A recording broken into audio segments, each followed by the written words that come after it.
Presiden Amerika Serikat Joe Biden pada Selasa 8 Agustus 2023 malam waktu AS atau Rabu siang waktu Indonesia mengumumkan rencana kunjungannya ke Vietnam.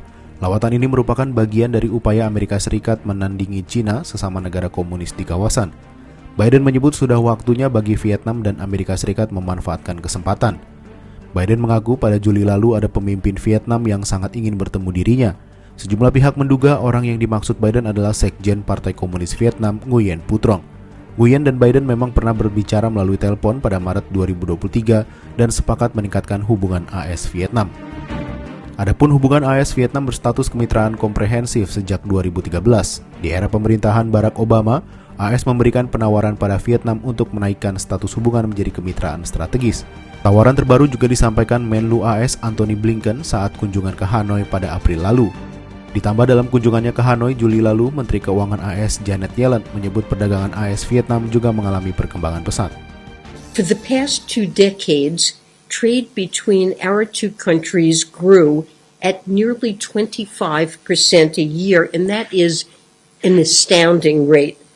Not only has U.S. imports of Vietnamese goods skyrocketed, but today the U.S. exports nearly 20 times more to Vietnam than in 2002, and there is no sign that this momentum is slowing.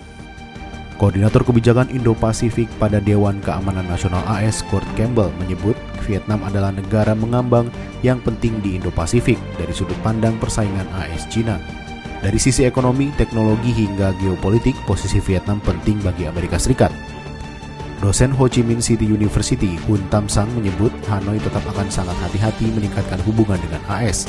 Vietnam mempertimbangkan faktor politik dalam negeri dan geopolitik kawasan. Vietnam perlu mendapat jaminan bahwa peningkatan hubungan dengan AS tidak akan memicu kemarahan Cina. Meski kerap bersitegang soal klaim Laut Cina Selatan, Beijing-Hanoi menjalin hubungan ekonomi amat dekat. Hanoi tidak ingin Beijing menjatuhkan sanksi akibat terlalu dekat dengan Washington. Sanksi itu bisa berupa pembatasan ekspor ke Cina. Sementara dari sisi politik domestik, Vietnam mencemaskan kebiasaan AS mencampuri urusan dalam negeri di negara lain. Kekuasaan Partai Komunis adalah hal yang tidak dapat ditawar di Vietnam. Hanoi tidak mau hal itu terganggu jika hubungan dengan Washington semakin dekat. Karena itu, Vietnam alergi pada segala model campur tangan asing pada politik domestiknya.